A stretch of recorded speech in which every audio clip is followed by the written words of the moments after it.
Then we'll bring this fool in.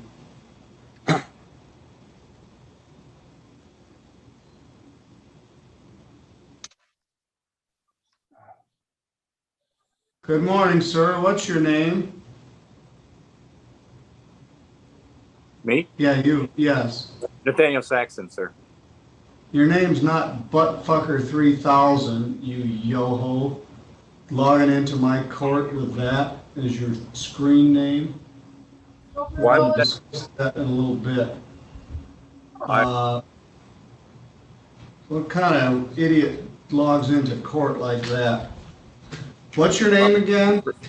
Nathaniel Saxton, sir, but I don't believe that I typed anything like that in. Well, that's what it says. Why, We'll I discuss apologize. that in a bit. That should not Yeah, be. you should. I'll put you in the waiting room. You can sit in limbo for a while and think about what you call yourself online. A few moments later. Mr. Grossnickel, could you take your hat off, please? All right, he missed an earlier date, but he's here now. All right, good morning, everyone. We've got everybody with a name. You're all here. Eventually, Mr. Saxon back in. Your Honor. Yes? If I may explain, my sister was the one that set up my Zoom account or whatever. But is my iPhone pairing name for my Bluetooth speaker, sir. It's an inside joke. It's not what you think. I'm embarrassed. I'm sorry.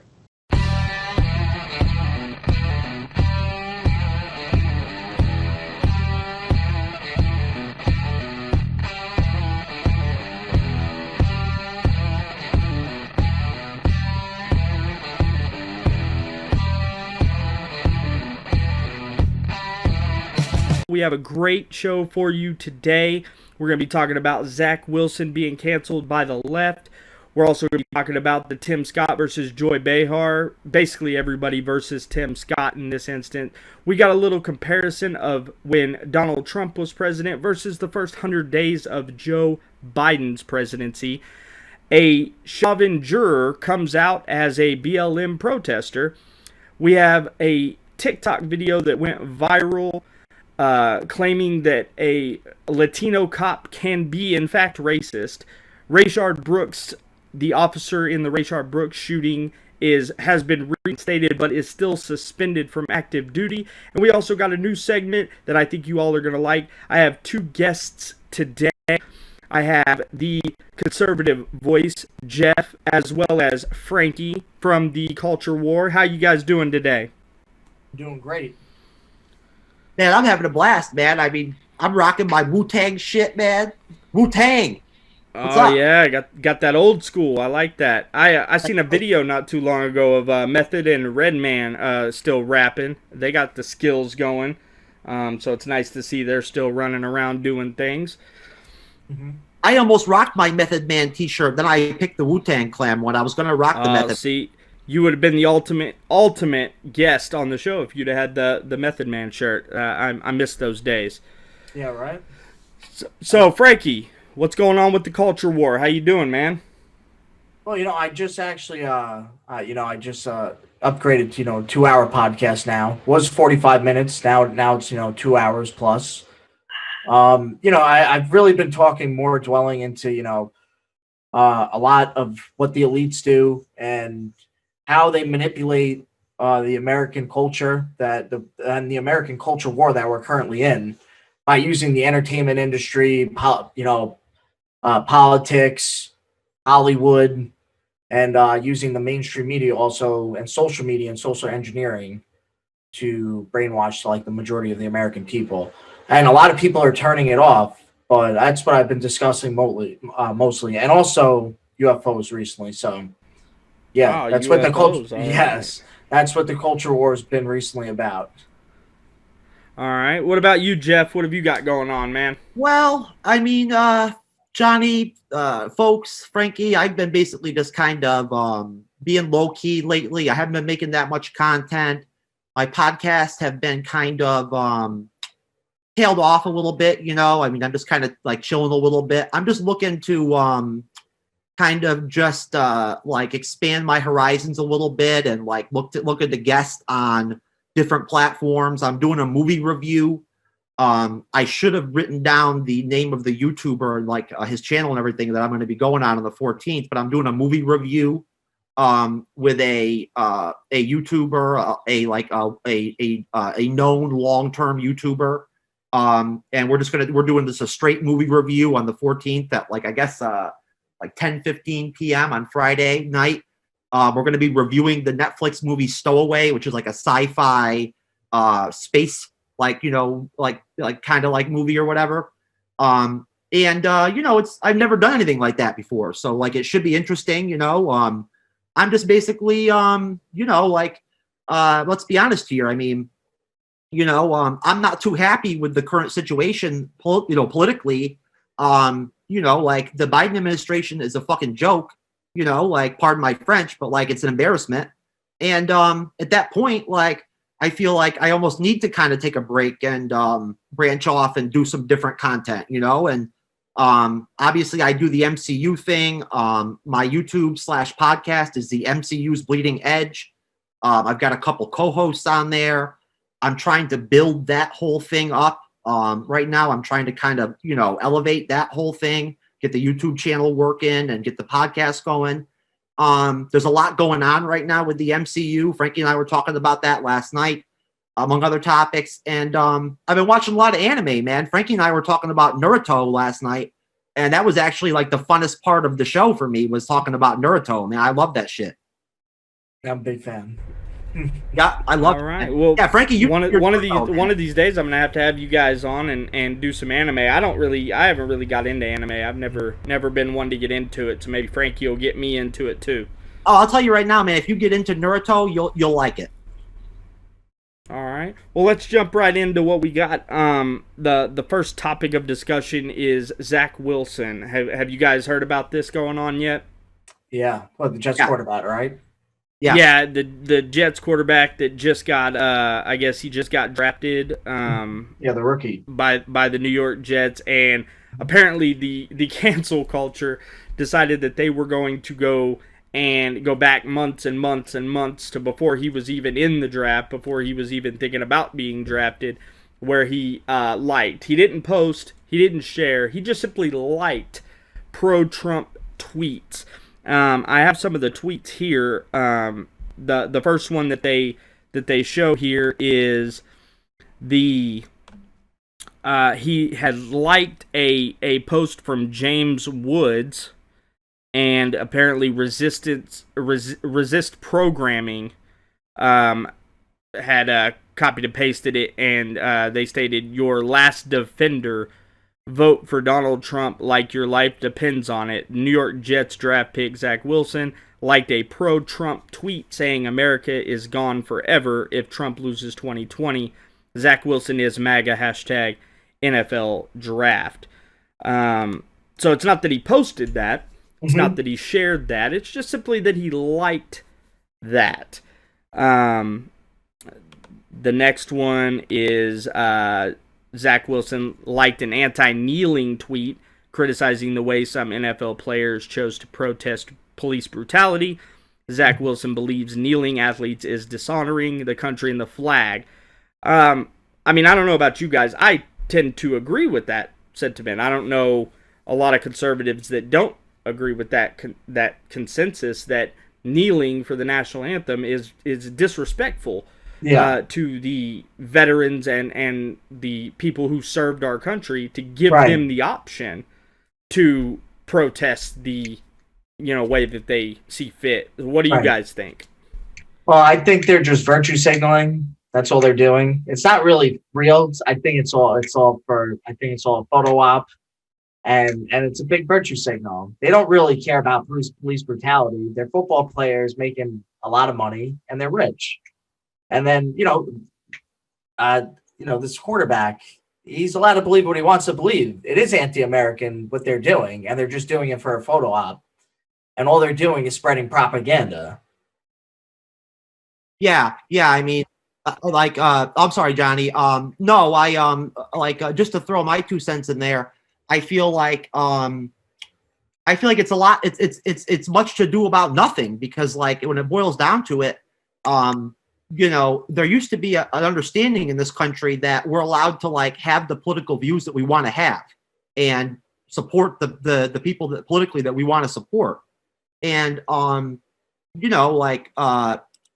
at that point, it's pathetic that, like, again, I'll mention the TYT sports video I saw on YouTube yesterday, where like, they're just fabricating things. Like, they're just throwing these things out on the left towards this Zach Wilson guy that aren't true. Like, police brutality is a myth.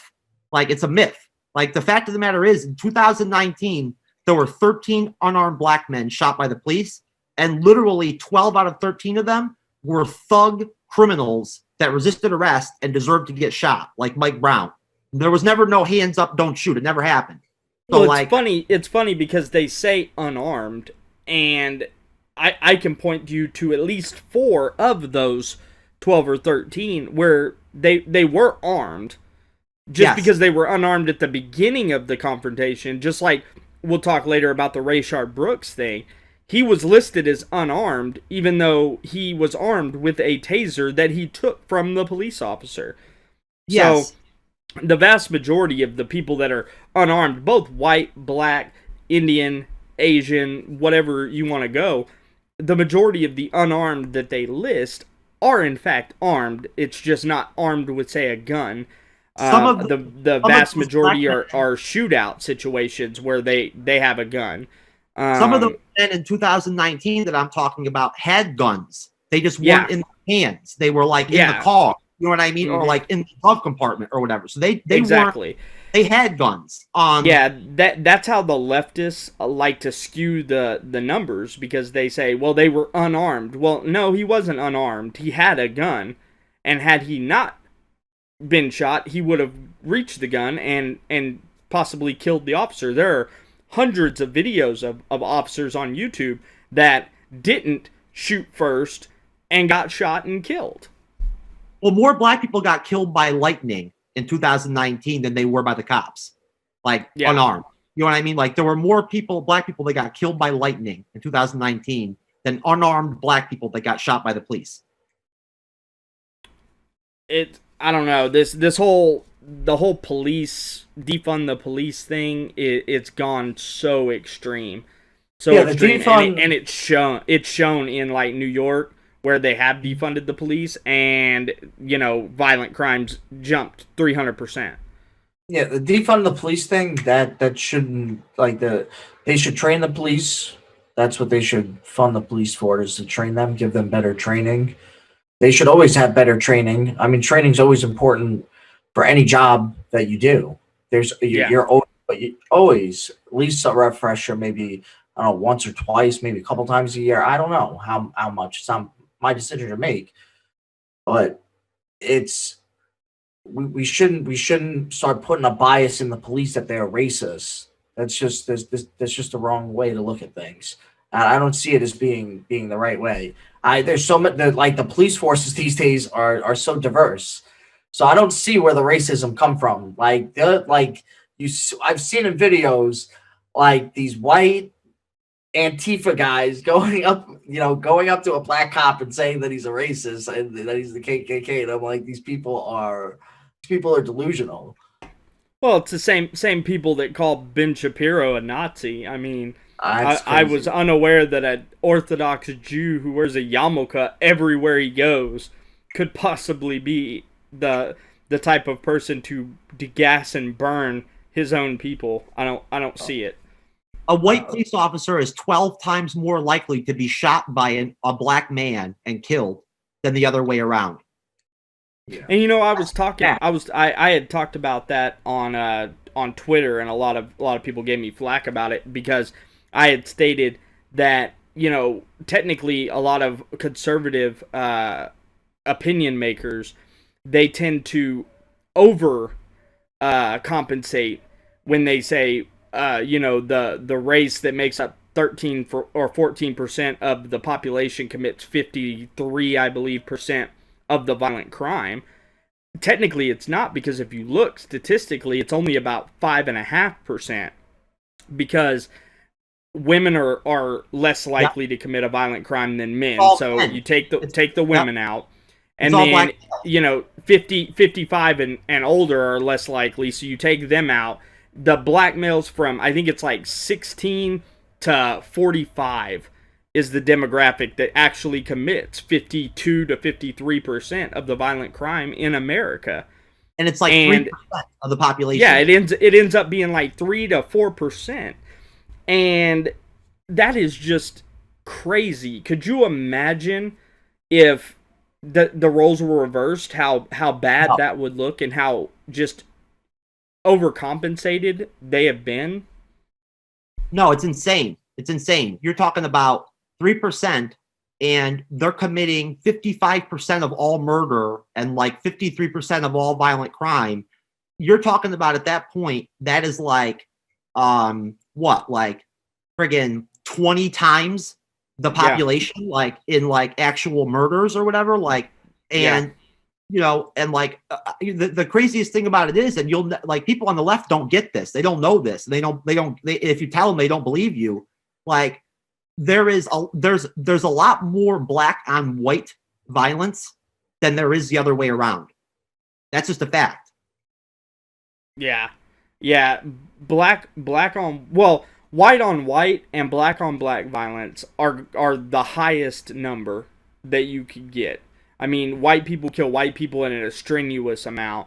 Black people kill black people in an extraneous amount. The only ethnic group that has a less chance of killing their own ethnic group are actually Asians. It's really, really crazy.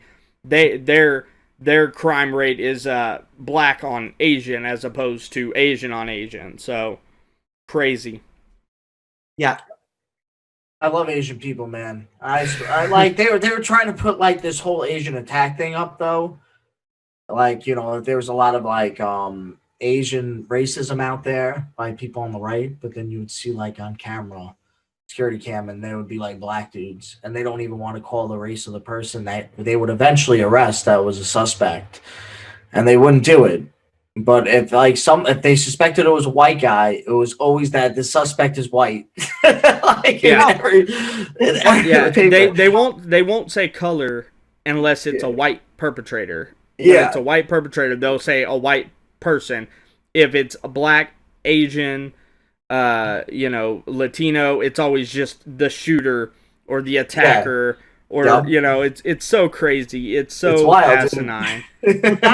Frankie, we were talking about this the other day.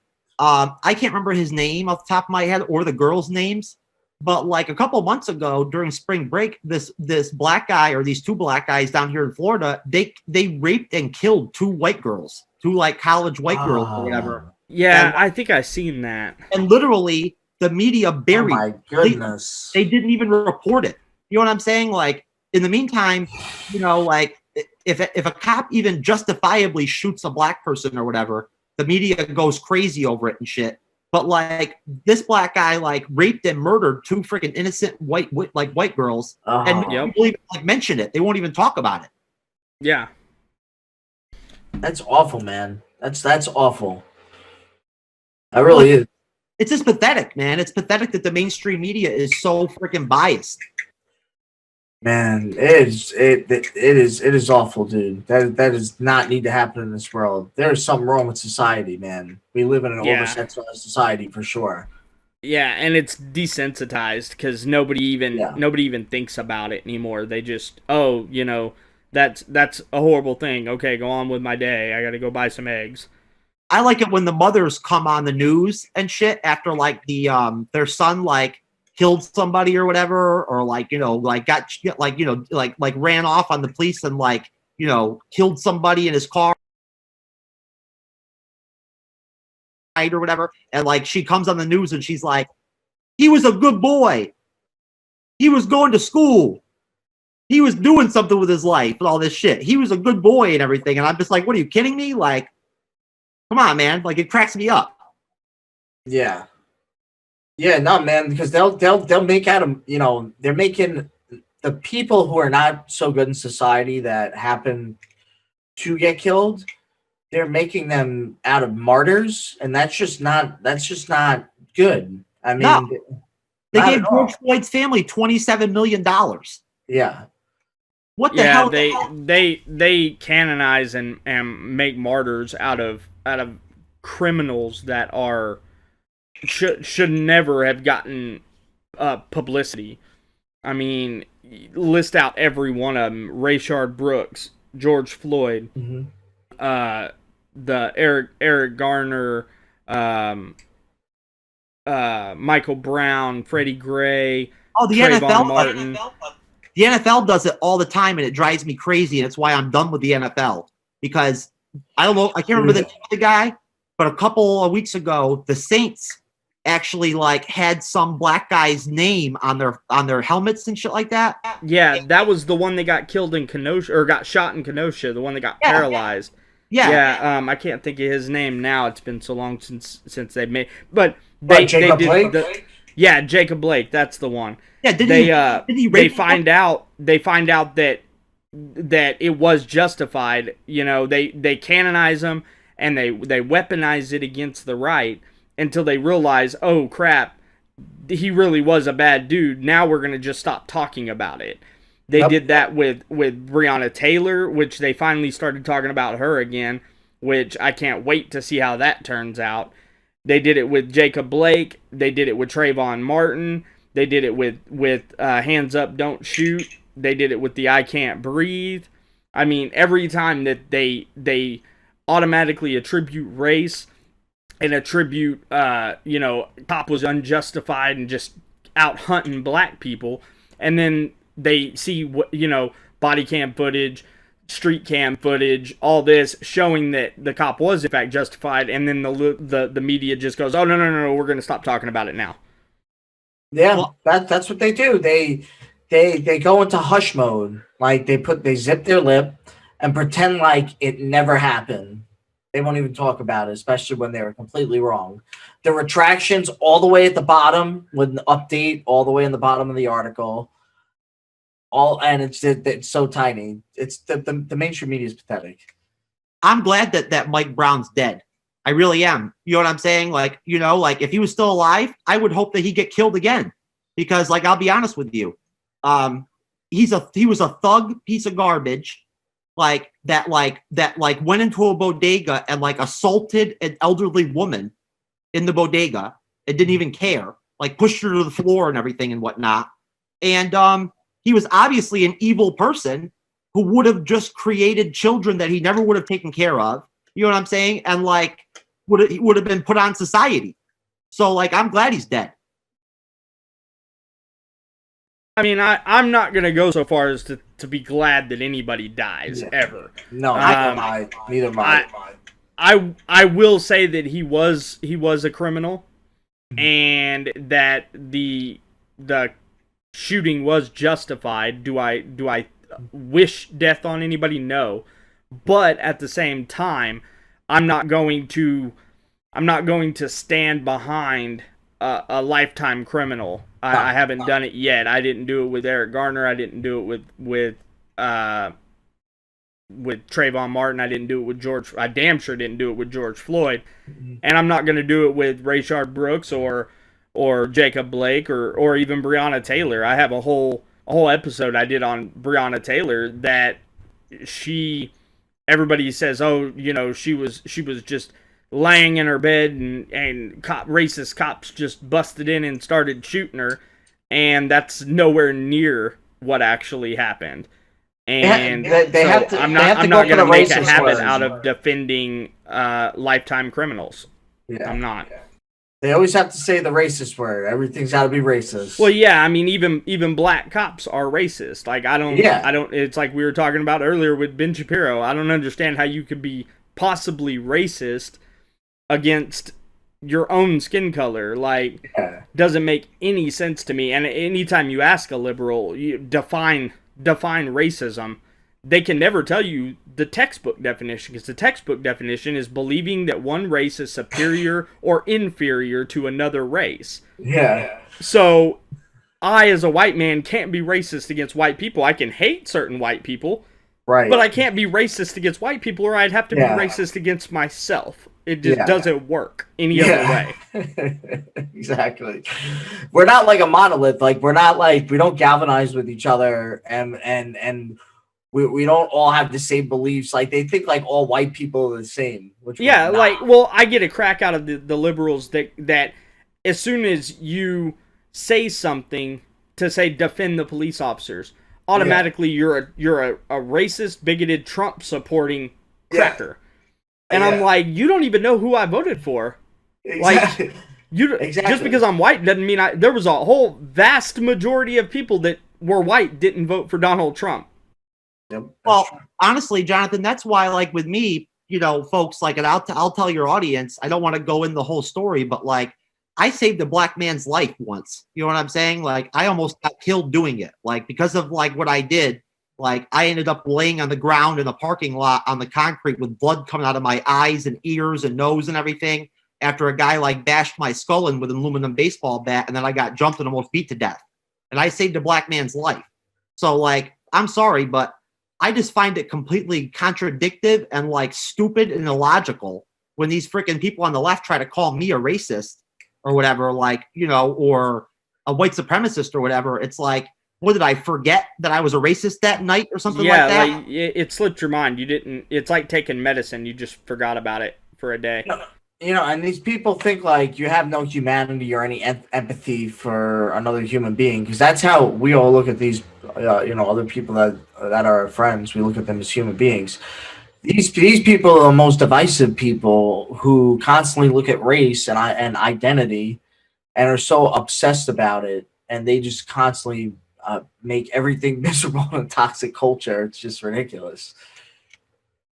Yeah, it's so hypocritical because they'll tell us that we're unempathetic. We have no empathy for human life because we aren't protesting that a criminal got shot by the cops. But these are the same people that in droves will go to Planned Parenthood and brag about killing a baby. Mm-hmm. You know, and they want to turn it around. Well, you can't be pro-life if you don't mourn the death of George Floyd. Yes, I can, because he died due to his actions. A baby in your belly had no actions resulting in that baby's death. Right. There's a big difference. Just like they try and use the whole straw man of, well, you can't be pro-life and support the death penalty. I do support the death penalty, and I am pro-life, and I'll tell you why. And that's because the actions of that person led them to be put to death. The baby did not have actions that led to the baby's death, and nobody will ever be able to change my mind on that. There is zero way to change my mind. Yeah, exactly. No, it's just like people are allowed to have the beliefs that they have. They don't believe in diversity of thought anymore. They're the opposite of diversity of thought. They are the thought police. They want everybody to have the same kind of ideology these days. Yeah, they want everybody to think the same, and if you think any different, you're whatever the word of the week is. It was fascist, racist, Nazi, it was transphobe, bigot, Islamophobe. fascist. Yeah. Like all of shit. Do you want to jump on that Tim Scott, Joy Behar deal, man? Because I'm ready to rock and roll with that segment. Yeah, let me pull it up, and all right. So I listened to Tim Scott's entire response. All right, to so Biden. First here will be the Tim Scott response. In 2015, after the shooting of Walter Scott, I wrote a bill to fund body cameras. Last year, after the deaths of Breonna Taylor and George Floyd, I built an even bigger police reform proposal. But my Democratic colleagues blocked it. I extended an olive branch. I offered amendments, but Democrats used the filibuster to block the debate from even happening. My friends across the aisle seem to want the issue more than they wanted the solution. but I'm still working. I'm hopeful that this will. When America comes together, we've made tremendous progress, but powerful forces want to pull us apart. 100 years ago, kids in classrooms were taught the color of their skin was their most important characteristic. And if they looked a certain way, they were inferior. Today, kids are being taught that the color of their skin defines them again. And if they look a certain way, they're an oppressor. Colleges to corporations to our culture, people are making money and gaining power by pretending we haven't made any progress at all. By doubling down on the divisions we've worked so hard. You know this stuff is wrong. Hear me clearly. America is not a racist country. It's backwards to fight discrimination with different types of discrimination, and it's wrong. Try to use our painful past is honestly shut down debates in the. And I mean, he's absolutely right. When it comes to it, America is not, by and large, racist. Are there racist people in America? Yes. There's always going to be racist people on both sides. Black, white, Latino, Asian. There's always going to be racist people. But I don't believe that we are, as a whole, a generality, a racist country. No, I don't believe we are either. Like you're saying, there are racist people in this country, but in large, no way. We're not. We totally come so far from what this country used to be. So I don't know. These people, I think, I really, in my opinion, believe they're totally just being sheep led to the slaughter of this one, because I feel like they're completely falling apart. What AOC's popularity is like now 2%. Nosedive.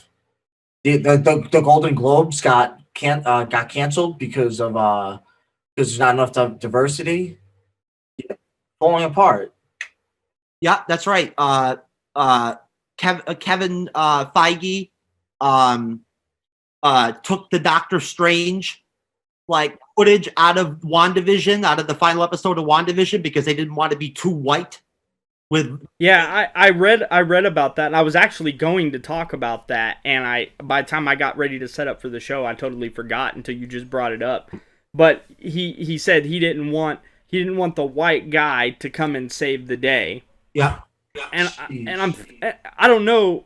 I've watched all of the Marvel up to the end of the Infinity saga, and I mean, call me crazy, but isn't Vision a white guy? It was a big disappointment for the fans, because we all expected Doctor Strange to be in the show. Like, that was what we were told was going to happen. Well, they had to rewrite the movie too, the new Doctor Strange movie, because they were gonna use that to blend through the WandaVision, and now since he wasn't on WandaVision, now they got to rewrite on the movie itself, which is a disaster, because I personally like Doctor Strange. I think that he's a great character, and the first movie and his parts of the Avengers were some of the best scenes in the show. If they were putting the fans first, they would have had Doctor Strange in WandaVision. It's that simple.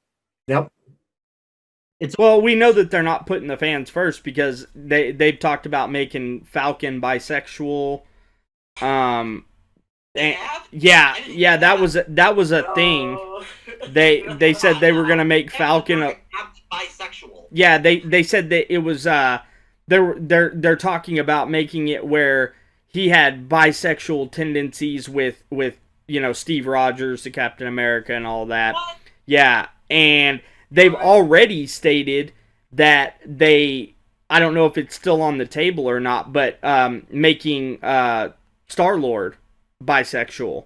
I heard about that. And that was purely because of the fact that he's a Christian, and he goes to the church that's like super conservative, that doesn't allow homosexuality and all that. And I said it when it came out. I said, if he was smart, he would tell them, I'm not doing it, and walk, because they would have to destroy, 15 or 20 some odd movies that they made, because they would have to take Star-Lord out of everything. And Star-Lord came in at Guardians of the Galaxy, so you'd have Guardians of the Galaxy, Guardians 2, all the Avengers after Ultron, the Thor movies after, I believe, was it Ragnarok that the Guardians of the Galaxy was in? No. Which Thor movie was it? The last one? We're gonna be in Thor 4. Well, no, they were in one of the Thors, because remember they found him when he was out in space. That was Infinity War. Was it Infinity War? Yep, that was Infinity War. Okay, so they could keep all the Thors. Heaven forbid they take any of those away. Some of those suck. They could have used to take them away.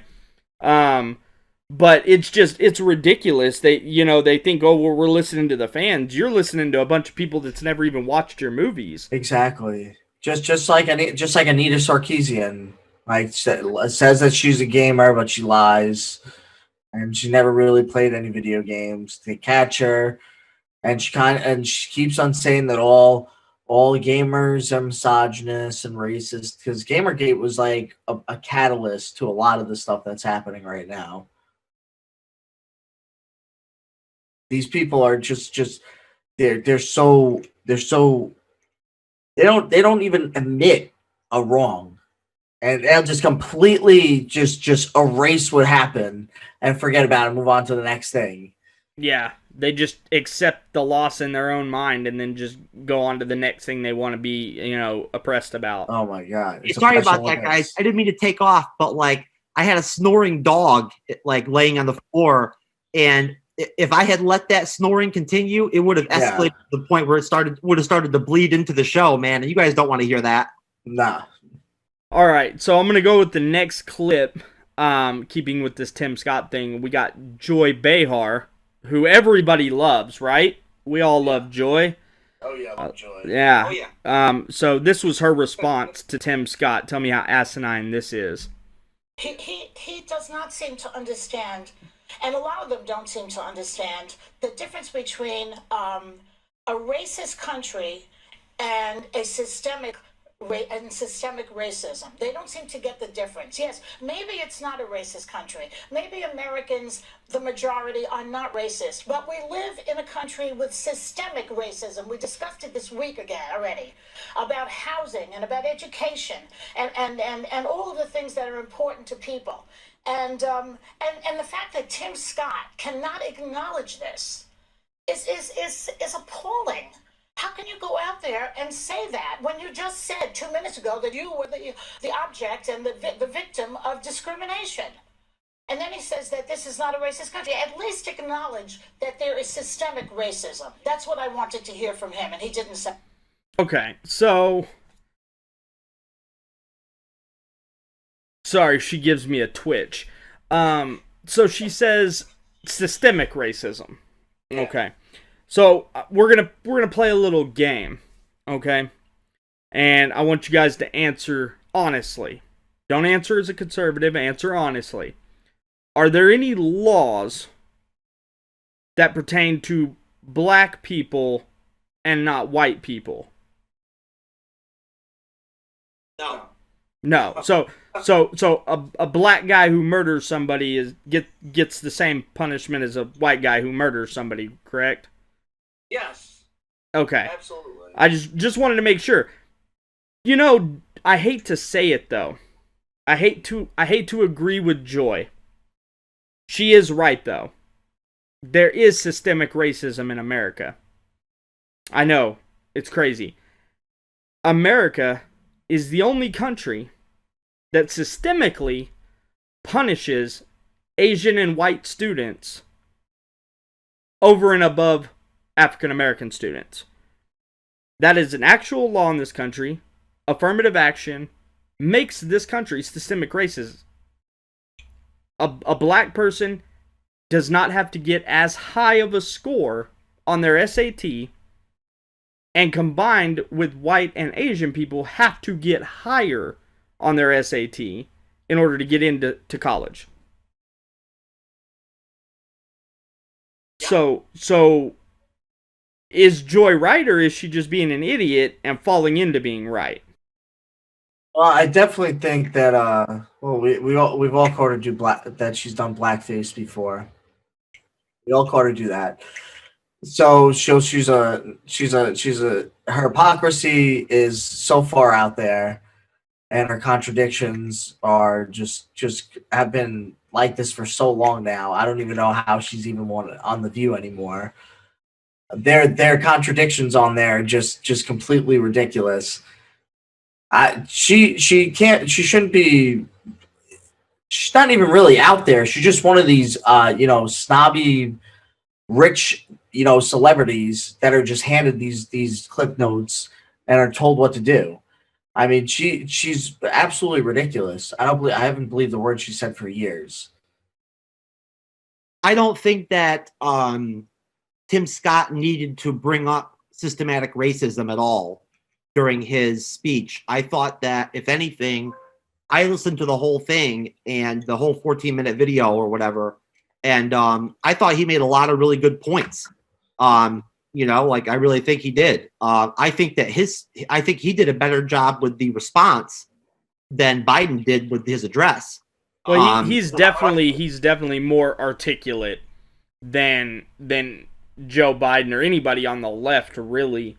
I mean, Joe Tim Biden's a senile man. Yeah, Tim Scott, far and away, is a far better speaker than anybody on the left and most people on the right, really. He's an amazing speaker, and I followed him for a long time. He's been somebody I watch. The star of the Republican Party. Yeah, he's up there with in my opinion, he's up there with Ted Cruz and like Josh Hawley and them. I think that those are the stars that are going to carry the conservative values. I don't know if you guys seen with Liz Cheney. She got ousted, so that's always good. That was fun. But yeah, we were talking about that on the podcast last night. I'm glad she got ousted. Yeah, she deserved that shit. I just laughed because of the hypocrisy of the left, because, in 2001, 10 years ago, or 20 years ago, they hated the Cheneys. They hated Dick Cheney. They hated Liz Cheney. The Cheneys were warmongering. They were going to kill us. They were going to get us into a war with Iran. And Bush was just the biggest horse's ass they've ever seen. And he was the quote-unquote, tarded cowboy. And now, in 2021, Bush and Liz Cheney are the golden childs of the left. Like, yeah, it's crazy. How did 20 years change that much about you? Dude, like the Young Turks, made their platform off of Dick Cheney and George W. Bush and being anti-war. For most of the early 2000s, mid 2000s, when George W. Bush was president, Dick Cheney was vice president. That's how they made their platform, and they were saying, "Oh yeah, they're correct on the big lie that Donald Trump, the election wasn't rigged, that Donald Trump's lying." So now they're on the side of the neoconservatives, and aligning themselves with warhawks. Yeah, they did the same thing with McCain. He was the bastard child of the right until Trump came along and said, I didn't like John McCain, that he was a piece of crap. And then it was, John McCain was a war hero. I mean, you guys were all over the CNN, MSNBC, and hell, even Fox News did it, that John McCain was not a war hero. He was a bumbling piece of crap, that his biggest selling point was that he got caught doing what he did for a living. Like, he was a career soldier, and he couldn't get it right and got caught. Yes, he did, and he also got caught saying, "Yeah, bomb Iran. I'm gonna bomb Iran." bomb, Iran. Yeah, like I mean, he was the biggest war hawk that we've seen in 50 years. Yeah, he accused Rand Paul of colluding with the Russians. Like right in there when he was I think when he was putting a vote on something. I'm not sure which vote it was, but he started accusing Rand Paul of doing the bidding of Vladimir Putin. Like the guy was one of those crazy, Russiagate people. That the whole left side spent 5 years talking about peeing prostitutes and Russia this and Putin that, and at one point in time they said Donald Trump was actually a Russian spy, like he was born in Russia and they trained him like he's on the Americans on FX or something. Like I'm sorry, I get it. A lot of crazy stuff happened in like the Cold War time, and I wouldn't put a lot of things past Russia on what they could or could not do, but you can't tell me that idiot, and I say this with all respect of Donald Trump, but that idiot who could barely text out complete sentences without getting upset and yelling and screaming at the phone had enough capacity to become a Russian spy and come over to America just to. And if he was a Russian spy, how did he get beat? How did he I mean, I don't grasp the logic that they try and have here.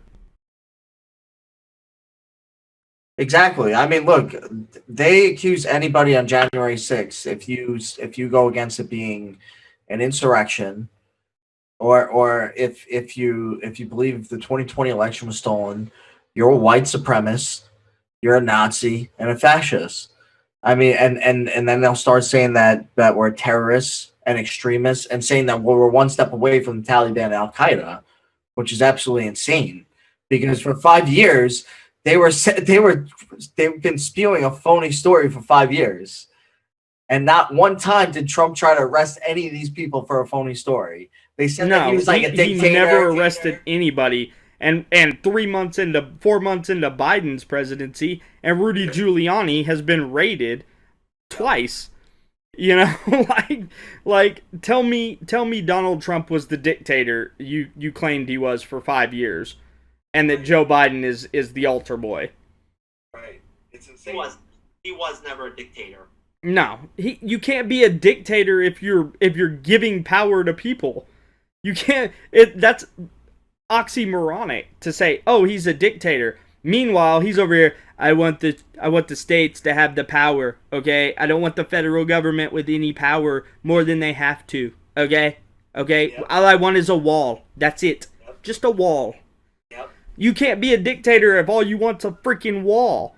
Exactly. You want the states to make all the other decisions. How is that a dictator? You're giving away your power. Yep. Worst dictator in the history of dictatorials. Yep, he was taking, he was pulling back regulations, which was great for business to get the economy start booming. Before COVID hit, it was great. The economy was doing good, less unemployment, people were working. He was working out. He was doing great, and he was going against critical race theory in the workplace, so people couldn't get fired and their careers couldn't get ruined. I mean, he was doing really good things, and I think he won a landslide. And these people, if you go against it, if you say it, you're shunned. It's just nuts. For 5 years, Russiagate. It was all about that Vladimir Putin was controlling Trump, and he was a Manchurian candidate over a PP dossier. It's crazy because it turned out to be a hoax. BuzzFeed had to retract the whole dossier because it turned out to be a hoax, and they went along with this for 5 years, and they're still going along with shit like. And they're still going. They still don't acknowledge that it was false. No, and they think like the Hunter Biden laptop, was also Russian propaganda, but they wouldn't take it when they raided Rudy Giuliani. They refused to take it. Yep, refused to take it, and he pointed out, he's like, "Hey, there's Hunter Biden's laptop. I thought you were supposed to confiscate all electronics." No, they didn't want it. They just wanted his electronics. All right, well, we're going to go into, speaking of the Trump and Biden thing, we're going to go into the executive orders between the two. We're going to compare the executive orders. So I'm going to put this up here, and I'll move all this around here. This is kind of a...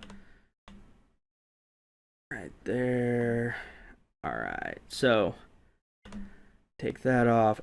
And I'm going to read the list of executive orders here that they've got between the two of them, and we're going to go through. All right, so Biden's first set of executive orders here is, all right, so advancing racial equity and support for underserved communities through the federal government. Ensuring a lawful and accurate enumeration and apportionment pursuant to the decennial census. So basically, you know, they don't want the census to be effective on anything. Organizing and mobilizing the United States government to provide a unified and effective response to combat COVID-19 and to provide United States leadership on global health and security. Preventing and combating discrimination on the basis of gender identity or sexual orientation, which I find it funny that they use the sexual orientation, because they just got done saying sexual preference was transphobic. So what sexual orientation is different than sexual preference? I don't know. Do you guys know the difference in that? No. Okay. So they're basically gonna stop everybody from being transphobic. Ethics commitments by executive branch personnel. I don't even know what that even means. Lord only knows. Protecting public health and the environment and restoring science to tackle the climate crisis, because, yeah, climate crisis and all. All right, and we're still going here. This is not over here. Protecting federal workforce and requiring mask wearing. So they want everybody to be masked. Revocation of certain executive orders concerning federal regulations. That would be the Trump executive orders on federal regulations for tariffs and stuff, I believe. Revision of civil immigration enforcement policies and priorities. That's opening the border. Ensuring a data-driven response to COVID-19 and future high consequences of public health threats. And I'm not going to go through all these because this is ridiculous. So he did put in a mandatory mask mandate. He did. The states still have the right to reject it, yes. So he does technically have I believe it's a mask mandate on federal property only. Okay. If I'm not mistaken. So anytime you go to a courthouse, which even here, our whole state is lifted. We're all back to school and no masks and all that for the most part. But if you go to like the courthouse, you still have to wear a mask. Right. Or they can enforce it. I don't know so much. I haven't been to the courthouse lately, so they might just have the ability to not enforce it at all. So we've got 1, 2, 3, 4, 5, 6, 7, 8, 9, 10, 11, 12, 13, 14, 15, 16, 17, 18, 19, 20, 21, 22, 23, 24, 25, 26, 27, 28, 29, 30, 31, 32, 33, 34, 35, 36, 37, 38 total. So Biden has 38 total for his first 100 days. That is Yeah, he had to roll back a lot of what Trump did. Yeah, the mask mandates is insane. That's totally insane. We all knew that he was going to do that. They want to keep which we all know he was going to do that. Another thing, the transphobic thing, like nobody could be transphobic. That is just ridiculous. And then the first one, the equity they don't even want to teach equality anymore. They just want to teach equity, and that's pretty much it in schools. Yeah, they don't want It's all about they money. don't want equality. They want equal outcome, and that's the downfall. Is you can't have equal outcome. And there's never going to be able to be equal outcome because nobody, like we were saying earlier, we're not a monolith. Everybody has different circumstances. You'll never be able to guarantee the same outcome between multiple people. No, Nope. no, because we all have our own strengths as individuals. Yeah, because I mean that's what our society is based on, that we are all individuals, and they want to start collectively grouping us in this tribalistic thing, which is totally ridiculous, based all on identity, which is ludicrous. They want everybody, and it's not even just America anymore. Like, I remember back 20 years ago, there was a general consensus that we wanted Americans to be the best. Yeah. Now they want the world to be the best. I mean, you can't have, what is there, probably 300 different cultures on the globe at any given time. I mean, you can't all be number one. If you ain't first, you're last. I'm sorry. Ricky Bobby taught me that. You can't all be number one. There's only one number one. I mean, and that's what they want. They want people in South Africa and East Asia and the Denmark and Sweden, and if there are Eskimos on the North Pole and Santa Claus and penguins, and everybody's supposed to be number one. How do you all become number one?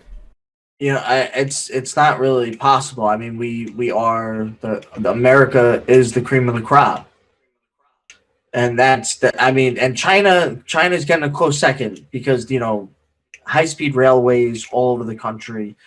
Well, they picked up a lot. They've picked up a lot over the last. Well, it certainly helped with the 8 years before Trump, because Biden and Barack were throwing money and letting them steal all our ideas and all of our technology. And a lot of corporations went over to China. Apple went over there. So many corporations went over there. A lot of manufacturing has left and went over to that half of the globe. I mean, Japan. I had a cousin who was in the Navy, and he was stationed in Japan 20 years ago, and it's an amazing place over there. I mean, you think it's all movie when you see the movies, and they got like the giant screens that are holographic and stuff like that. They really have that stuff over there. Like, that's not just a movie making it look like that. They really have that stuff. So they definitely rank in the top 5 when it comes to their technology and their work ethic. I mean, Japanese and even Chinese have a crazy work ethic. They make Americans look lazy. Yeah, the Chinese feed their soldiers beer and steak. They want to make them more masculine. For sure, because they know that our society is being emasculated. So now they want to start masculating their society. Well, they see that Joe Biden, he's pushing for transgenders to be accepted into the army and on the front lines, and at no time have I ever said a transgender person shouldn't be able to join the military. My problem is that when you join the military, you have to have a certain physical attribute about yourself that generally women, especially women who believe they're men, don't have. That, and I truly don't want my daughter to grow up and join the military and have a guy who just claims that he's a woman be able to live and shower and be in the locker room with her. Sorry. It's crazy to think that they've gone that far to I'm the bad person for not wanting a man who claims to be a woman be able to go and see my daughter naked in the showers. Right. Especially without her consent and all that stuff. I mean, that's just That's just not. I some mean, cool if she shit. grows up and she wants to marry somebody who thinks that he's a woman, well, maybe I failed as a father. I don't know. Right, I doubt that will happen. I don't foresee it happening. I try and teach her the wise ways of the path of at least somewhat religious. I don't pressure her to be religious, but I definitely teach her the ways of, true virtue through Bible and Yeah. Well, the true zealots these days are the left. I mean, they're the zealots. I mean, they look at Dr. Fauci as like their god right now. yeah, they've become so what's the word, secular. Yep. They're so secular that their religion is anti-biblical. Anything the Bible says, it's the exact opposite. Yep. They and they'll do anything to just try to rub that way because they just want to do the same thing that we do to them like all the time. Because I mean, they get reeked all the time. I mean, they suck at memes. They have no sense of humor. They can't meme. They don't have anything. We destroy them in the culture war, and they just don't even want to admit it.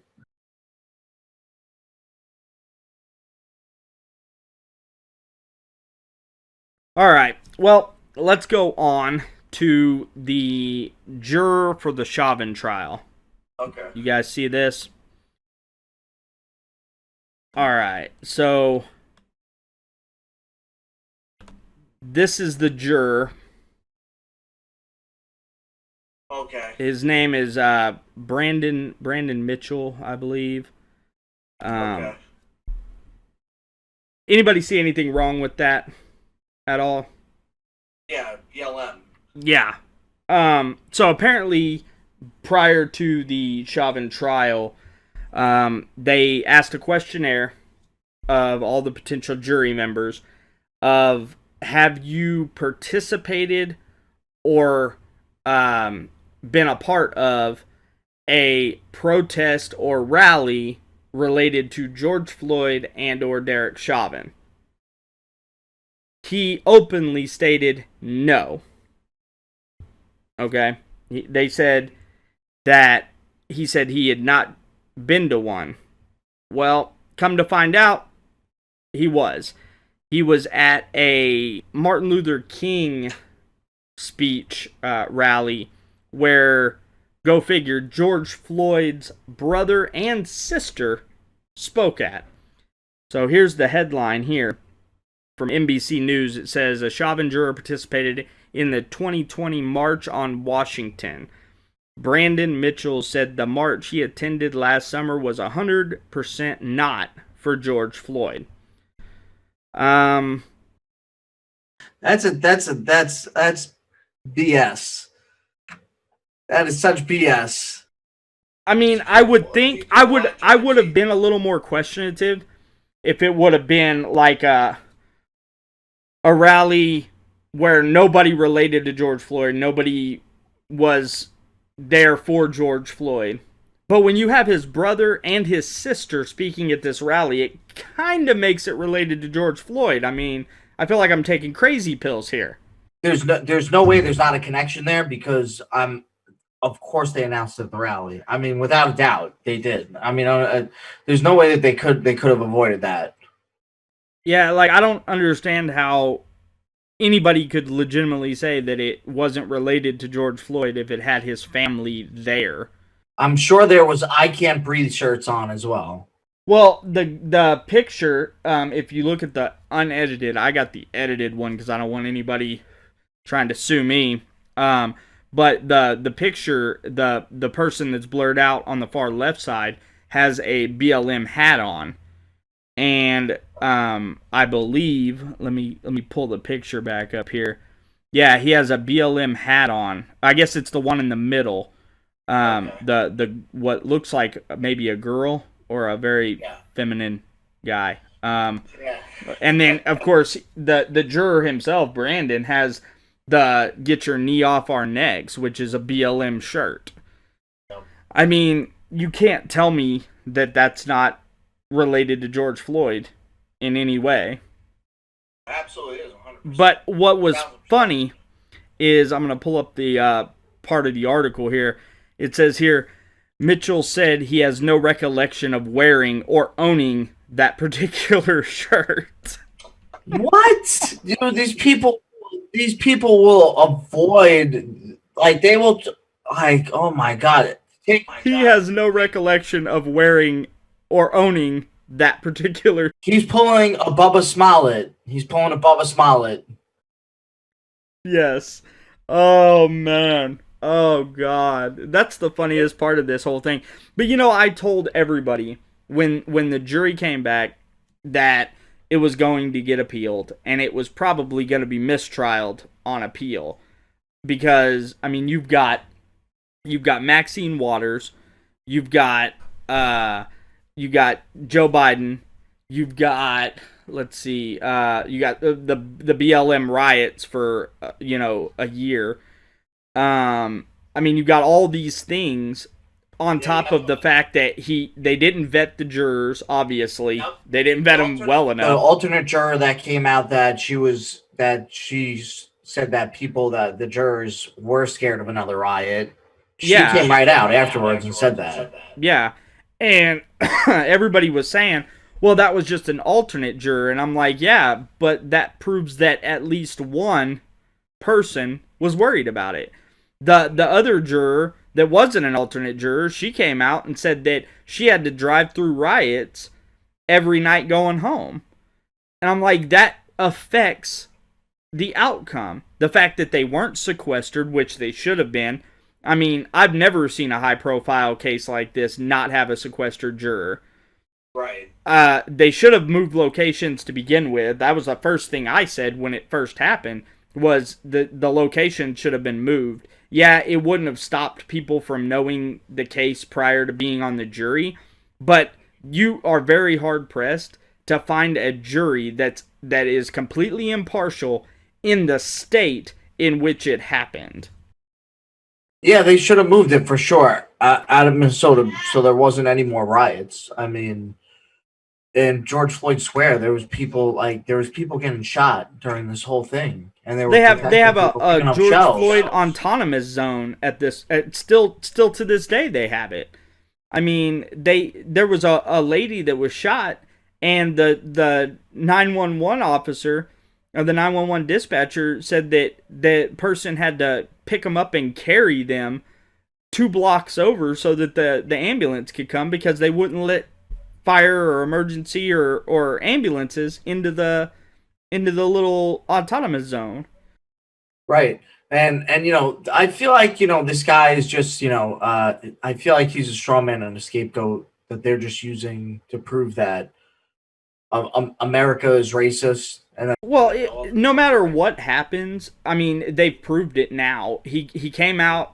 They came out and found him guilty on all 3 counts, which 2 of the 3 were asinine charges anyway, that should never have been charged.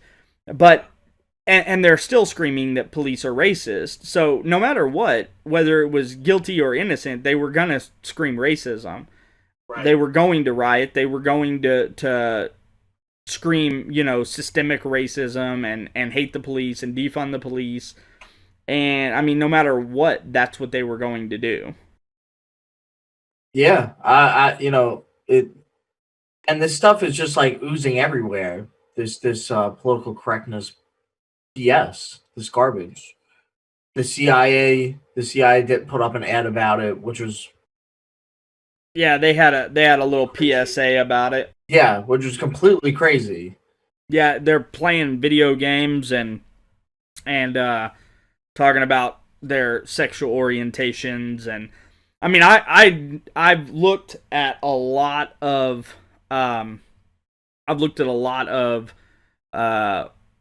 requirements for law enforcement. Never once has any requirement said you couldn't be a homosexual or lesbian, or even believe that you're a man or a woman opposite of what you are.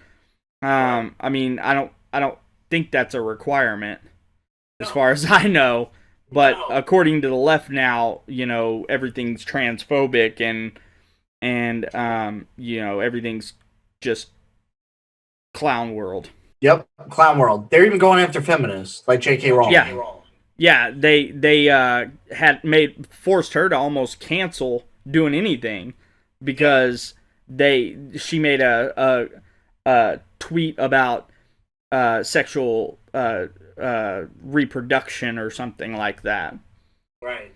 These people are just they're bonkers, clown world hypocrites.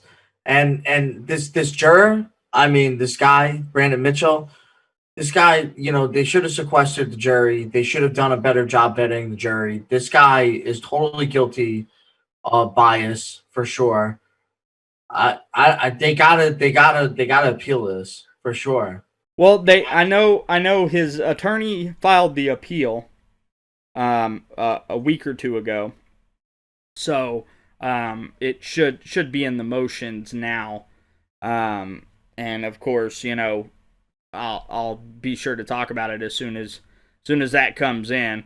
That'll be one of the first things I talk about.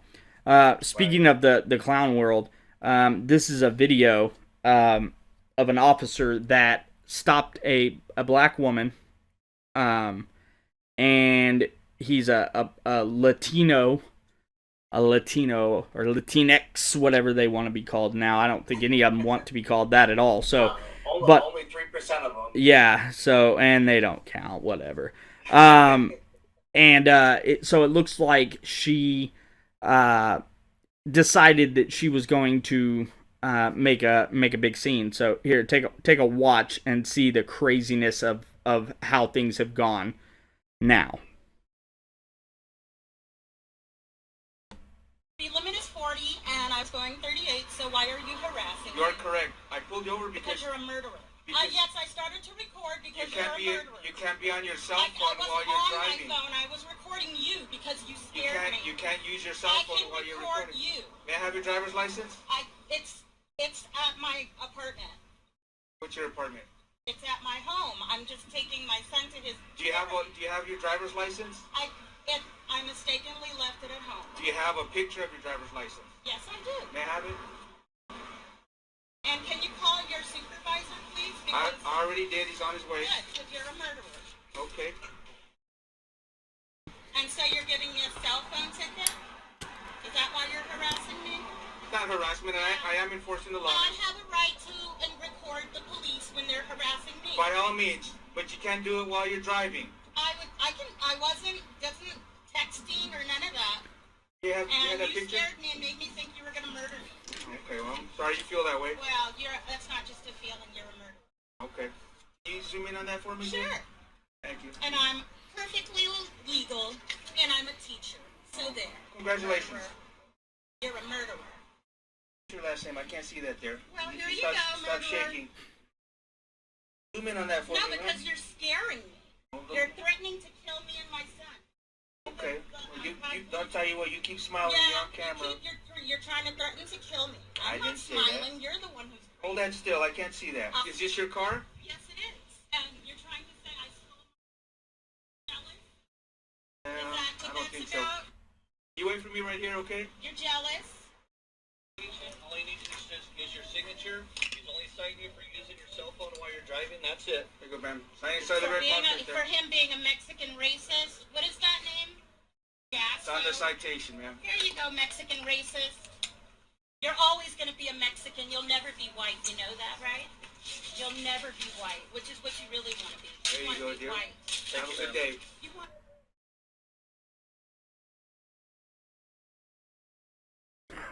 Like, That is horrible. I don't get it. Like, I was reviewing this video on my podcast a couple days ago, and she totally dehumanized him as a human being. She called him a Mexican racist, that he'll never be white, and that he wants to be white, that he's a murderer. Yeah, like she as soon as he walked up was murderer. What? Yeah. what sense does this make? And then the saddest thing isn't what she did to the cop, which was horrible. I mean, to degrade somebody purely because of the career and profession that they chose, in and itself is ridiculous. What is so sad is I couldn't see into the car, but she said she had her kid in the car. So now her kid is being brainwashed by his crazy, psychotic, clown world mother to believe that a cop simply writing you a ticket is a racist murderer based solely on the fact that they wear a badge. Yep, and she's a teacher too. Well, she claimed to be a teacher. I don't know many teachers affording Mercedes SL 310s and stuff on their salary, but hey, maybe. I think she might be a drug dealer on the side. Who knows? Right. And she sure doesn't like Mexicans. We know she is vehemently against them Mexicans. She just does not. But he wanted to be white. He wants to be white, that one. You notice, what I found particularly funny about the whole thing is she didn't say anything to the white cop. Nope, the supervisor. She didn't say anything to him. Like, I could see her calling him a racist, but how do you call somebody a Mexican racist? That just, oh my God, it's clown world. It's such hypocrisy on another level. It is, it's so crazy that if she is a teacher, I truly, truly hope that whatever school she teaches at sees that video and fires her. I don't know if they still haven't even disclosed her identity yet. Yeah, I haven't seen anything. But you gotta know, especially now. I don't even know where that was. But some of these smaller towns definitely know all their teachers. So I mean, you saw enough of her that if it's a smaller town, maybe we'll get lucky and they'll see that and go, "Holy God, we can't have that crazy lady working here." Yeah, that was maybe that was national news. So definitely somebody in that area saw and they know because they said that she's made a lot of complaints. Yeah, they said that was like that she had called and filed complaints on officers like 10 or 12 times in the past. That's why the cop automatically called the supervisor as soon as he rolled up on her, because he knew. Because they had a record of what she was doing. She was a psycho. She was psychotic. Yeah, like people of that caliber of crazy, and I say it a lot, and people like that make it very true. That people like that are allowed to legally procreate and legally allowed to vote on the next leader of the free world. Right. That is, like, I don't understand how somebody can be that crazy and still be able to walk around society spreading the crazy. Yeah, they feel like, and then, a lot of these people, they want to be like YouTube viral people, so they'll do these ridiculous things and say these things because they believe it's virtuous and it's going to give them morality, and they're going to become a sensation and make a lot of money. They're going to become the next Greta Thunberg. Yeah. Well, we became a culture of viral. A culture of people that just look to go viral. They look for the next million hits on YouTube or TikTok or whatever. I didn't think to look for it, but I wonder if her video has been put up anywhere. Like her, because I'll bet money if it has, it was edited like a TYT video. Yep. Like, that they took everything he said out and everything she said, and she was crying it up in the car, talking about, "Oh my God, he threatened to murder me." Like, she did.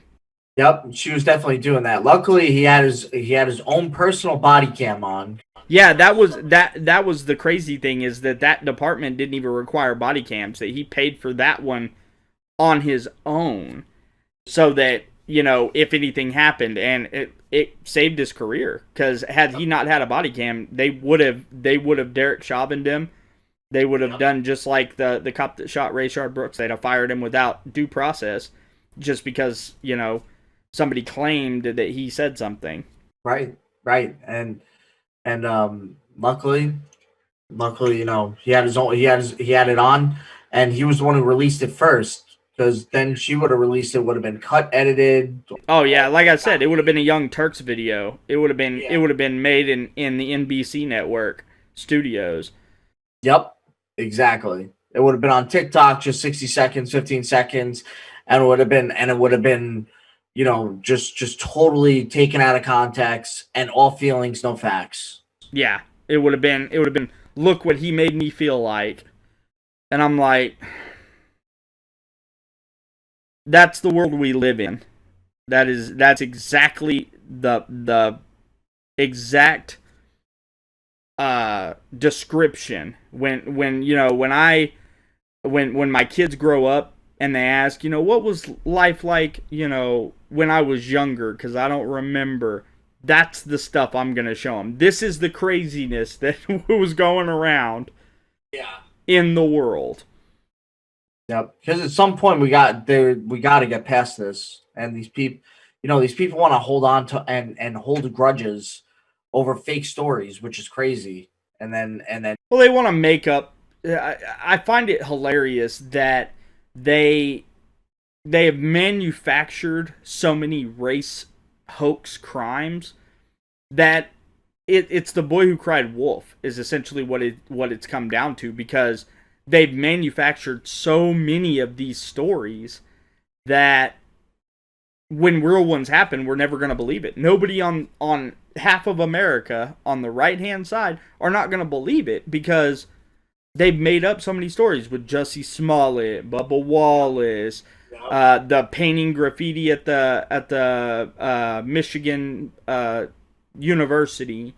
I mean, nobody's gonna believe it. I mean, there's actual race hate crimes going on right now. I mean, black people are killing Asian people at a high rate, and nobody talks about it. Nope, they don't want to talk about it. And there's been a lot of hate crime hoaxes. Been so many. You know, I remember years ago when Trump was getting in, they were saying there was bomb threats being called into Jewish community centers, and they said it was a white supremacist, but it turned out to be a black guy that worked at the Intercept. Yeah, they had a bunch of Jewish synagogues that got harassed and bomb threats, and people were beaten outside the synagogue, Jewish people. And it wasn't white people doing it, it was black people doing it, and Latino people doing it. It was, I mean, yeah, there might have been white people that beat up a Jewish guy. I'm sure there is somewhere in the world. I'm sure Ben Shapiro gets beat up. He can only swing as high as somebody's kneecap, so I'm sure he gets threats all the time. But it's just crazy that they only look at one tunnel vision. They never talk about, you know, a black guy creating a race crime on a Jewish person or a Muslim person or a Latino person or an Asian person. They only want to talk about when the white person is the attacker or the aggressor. That's what they want to do. Yeah, so they just want straw men scapegoats. Yeah, they just want pieces to piece together to make everything go with the narrative that they want. So speaking of the woke left, I'm going to go ahead and do this. I was hoping Jeff was going to be here, but unfortunately it seems he had some sort of emergency. He had to get going. But this is a new segment where we take a look at films from the past that they couldn't make now. And if they did, it would have to be changed.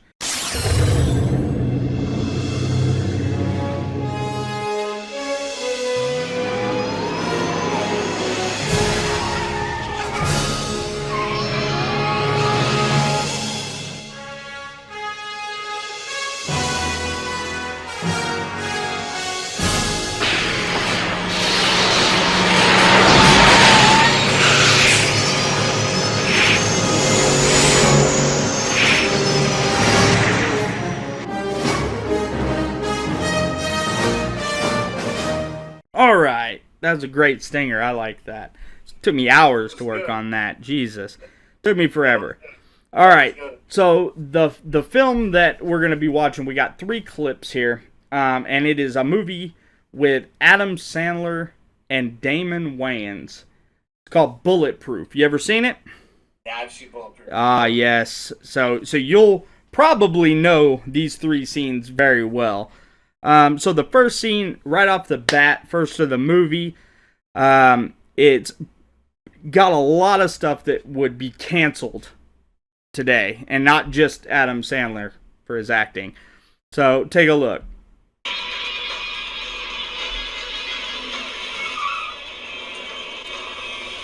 Okay? You're happy you mess with me. Why are we parked in front of a police station? Yo, officer! Excuse me, let that D. Smoke crack tonight or something? Shh. Go be fun. Yeah. Yo, could you help a brother out, man? We trying to get to Disneyland. The 2 of you are on your way to Disneyland. Yeah, this is my retarded friend. He's from Arkansas somewhere, and he wants to go to Disneyland. Why you want to go to Disneyland, man? Disneyland. See, it's Disneyland. He like, where? I love the way he says it. Say that again. Disneyland. He loves Disneyland, so that's where we trying to go. All right, go east on 10. Right? When you get to the 5, you go south to Anaheim. Signs all over the place. So the cop, man, not only was he stupid, he All right. So would that be able to be made in 2021? That scene right there. What do you think? No, not at all. There's several reasons why that wouldn't be okay. They were pleasant to the cop, nice to the cop. The cop gave him direction somewhere, and there was communication with the cops, friendly communication. The crack remark to Damon Wayans that that was a stereotypical black people smoke crack. That was like a 90s thing. That would not be okay. And then the retarded. That's the first thing that jumped off in my mind was that would not be able to be put on there. They would have to completely take that whole section out because it not only made derogatory references to mentally handicapped folks, but it also stereotyped the Arkansas mentally handicapped white people thing. So they'd have to take that out. The fact that the cop didn't kill him would definitely have to be taken out, rewrote. And in general, I think the biggest thing would be the fact that there was a white guy and a black guy that were friends. Yeah. So I think that was the biggest thing. So what I'm going to do is now I have that scene rewrote for 2021. So this is what would actually happen if they remade that scene today. The 2 of you are on your way to Disneyland. Yeah, this is my retarded friend. He's from Arkansas somewhere, and he wants to go to Disneyland. Why you want to go to Disneyland, man? Disneyland. See, it's Disneyland. He like, where? I love the way he says it. Say that again. Disneyland. He loves Disneyland, so that's where we trying to go. We're making a rule that will say go there.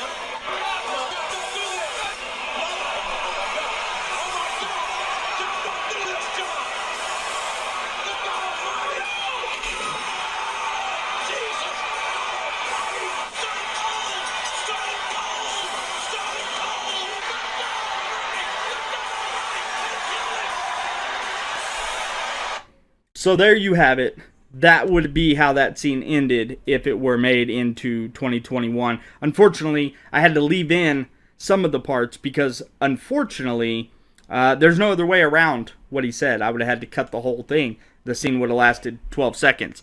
But that's how it would have had to end. The cop would have had to pull him out of the car and have a boxing match and beat the shit out of him if that movie were to be made here in 2021. All right. So the next scene is shortly after that. This one I think you'll definitely recognize. All right, Bo, you want to ride? No, man, I'll walk it. You sure? I ain't gonna drive with you if I don't have to. All right, man, keep it real, son. All right.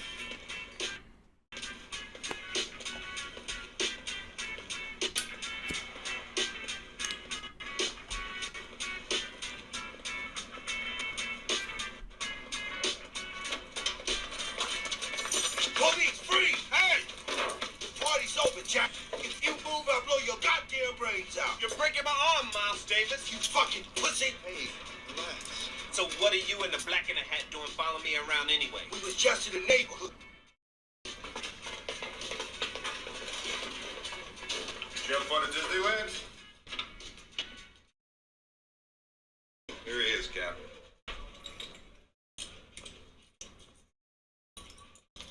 I ever tell you look like a struck match? So, break it down. What would be wrong with that scene today?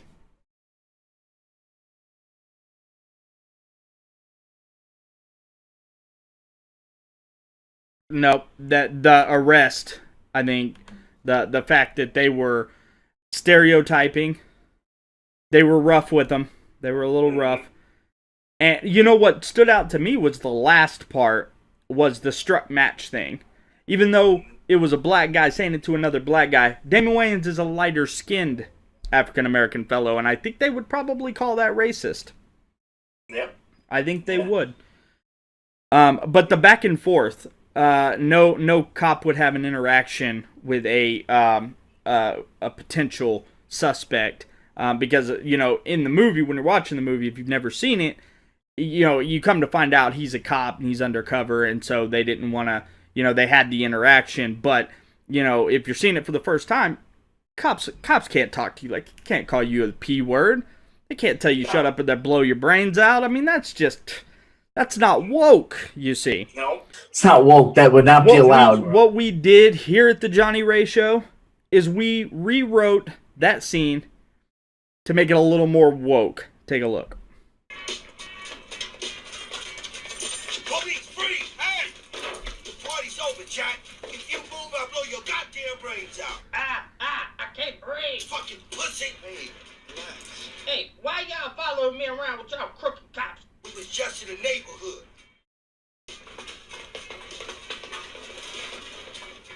Did you have fun at Disneyland? Here he is, Cap. And you'll never be white, you know that, right? So there you have it. There you have it. That's the woke version of that particular scene. I had to. You got to have the I can't breathe. He made sure to label them as crooked cops. They are crooked. All cops bad. Crooked. All cops are horrible. And then of course, I'm a racist KKK. of course, you'll never be white. At the end, I think that stamped it. Woke approved. I think. She had to add that in there at the end. You will never be white. You're a Mexican racist. Yeah. It's just so awful. Yeah, You know, that's the stamp of wokeness. You gotta make sure to let everybody know that they want to be white. I personally, spoiler alert, I don't want to be white. I'd rather be some other nationality at this point, okay? Because I think it's probably 90% chance I'm gonna get assaulted for being white. So, right. I mean, call me crazy. All right, so the last scene, this is about halfway through the movie or so. I think this one is probably the most detrimental, that would make it not be able to be made today because of the topic. This is a little longer, but I think you'll enjoy. Take a look. My darling, you bittersweet memory. That is all I'm taking with me. So goodbye. Please don't cry. We both know I'm not what you need. And I will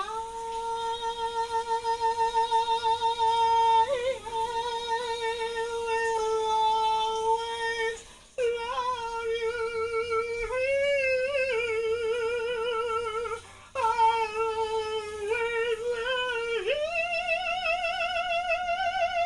Will you shut up? Shut the hell up! Keith, you'll always be my bodyguard. You know that?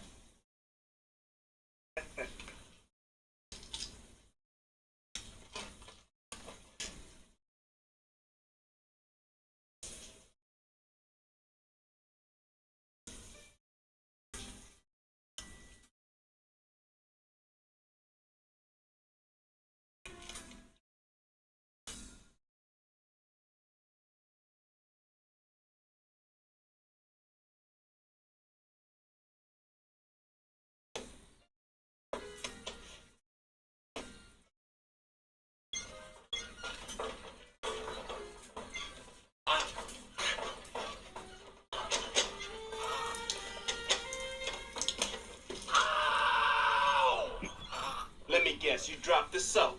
Please take that out of my ass. Want you on the bed now. Hey, Charlie. What's up, Chuck?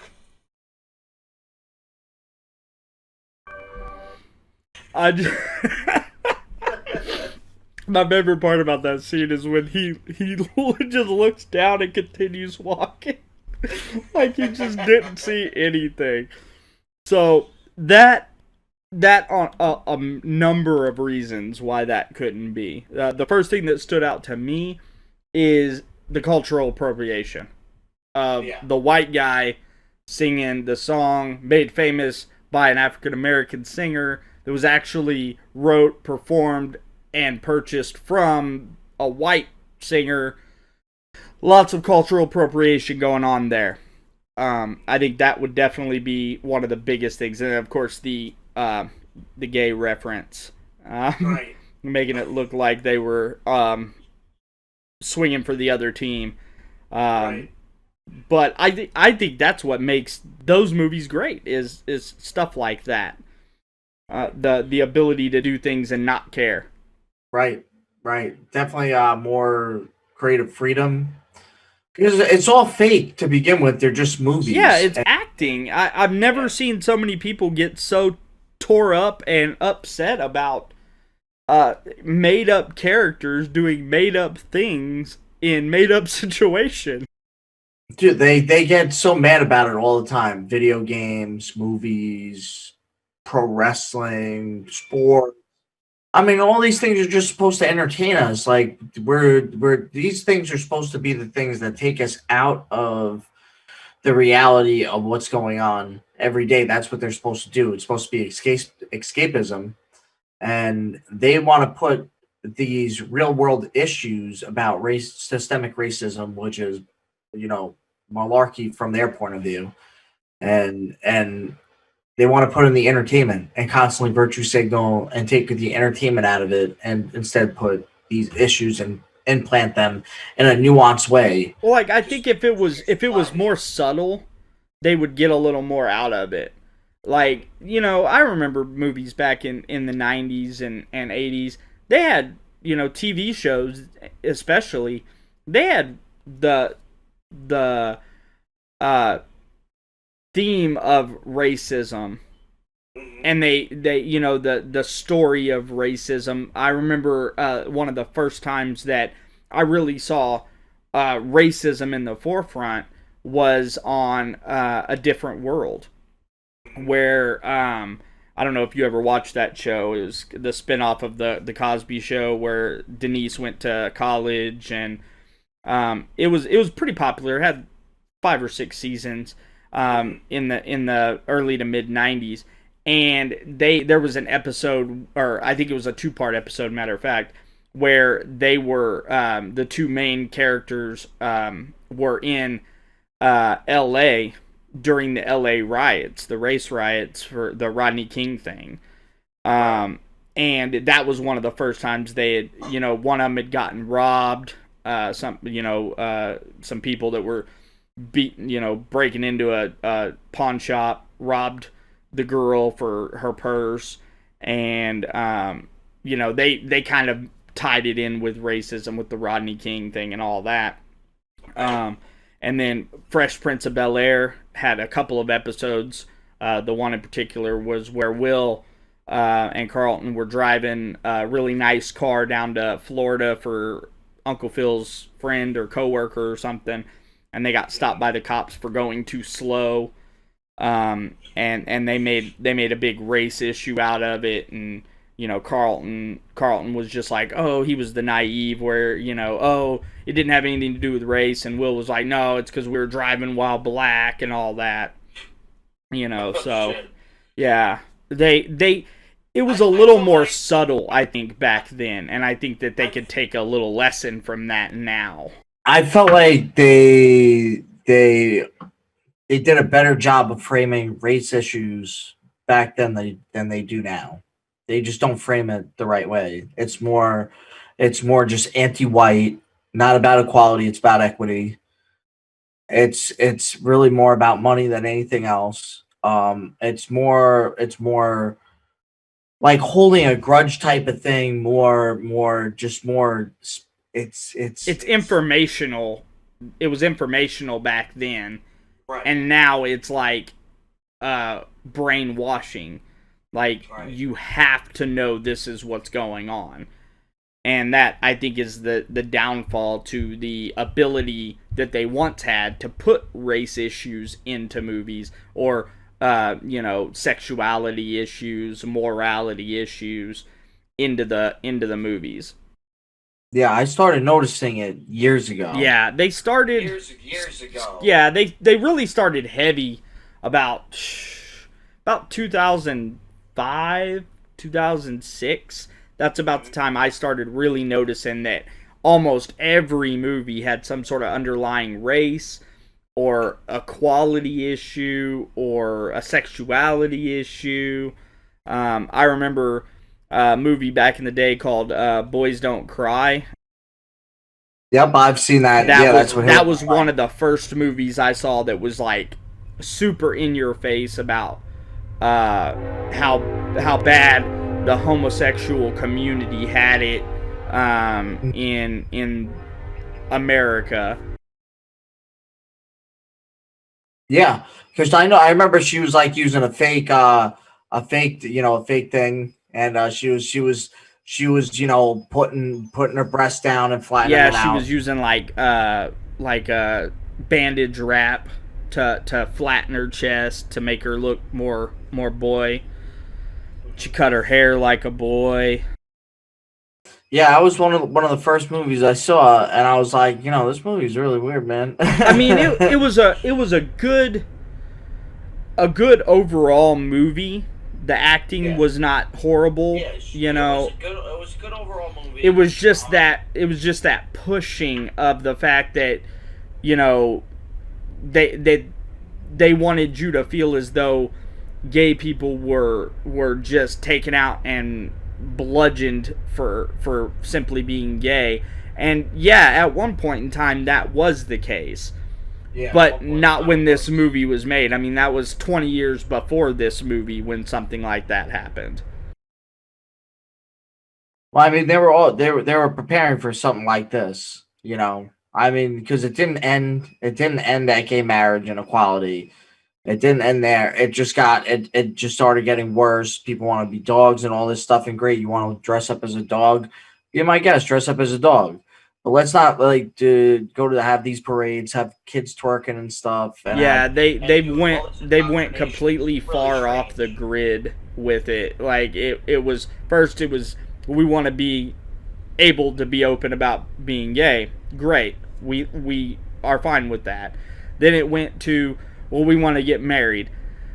Some of us don't agree, but hey, state issue. If your state's okay with it, go for it. Yeah. And then it transformed and morphed into, now they want guys who dress up like girls to be able to twerk in front of kids. They got the Jasmine Yaniv, or whatever her name is, name. Yeah, Jessica Yaniv. Yeah, he wants to have birthday parties with kids 15 years and younger, and no parents allowed, topless or something like that. That's awful. It's just, it's gone so far.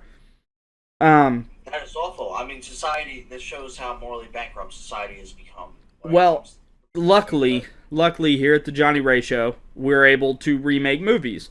So this scene, we're going to show you what it would be like if it were to be made here in 2021.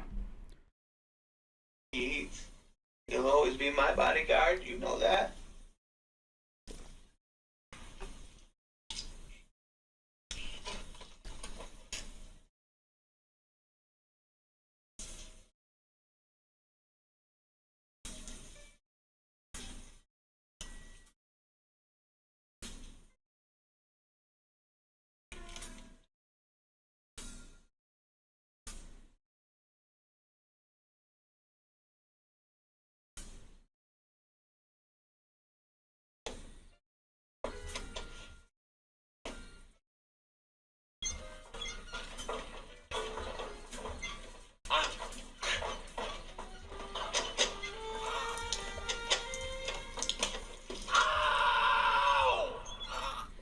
Yes, you dropped the soap.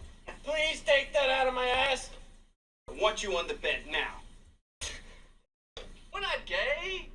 Not that there's anything wrong with that. No, of course not. I mean, it's fine if that's who you are. Absolutely. I mean, I have many gay friends. My father's gay. Oh, there you go. It's remade to let everybody know that they may not be gay, but there's not anything wrong with that.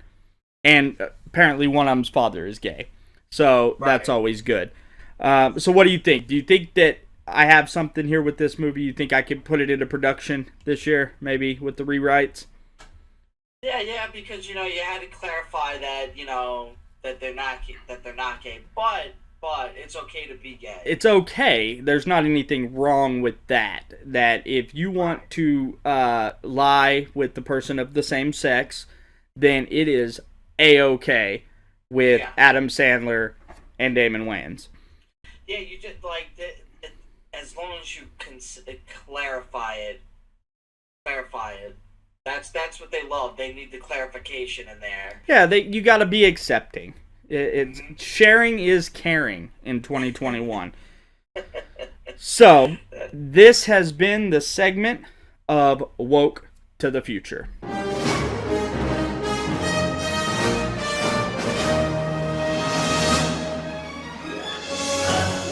So, before we get going, I want to thank you for being on, and thanks to Jeff, the conservative voice, for the little time he was able to be on. You can find him on all the channels, the conservative voice. I'll put the links and stuff in the description. Frankie, you want to go ahead and give your plug for where everybody can find you and what you got going on? Yeah, you can find me on DLive.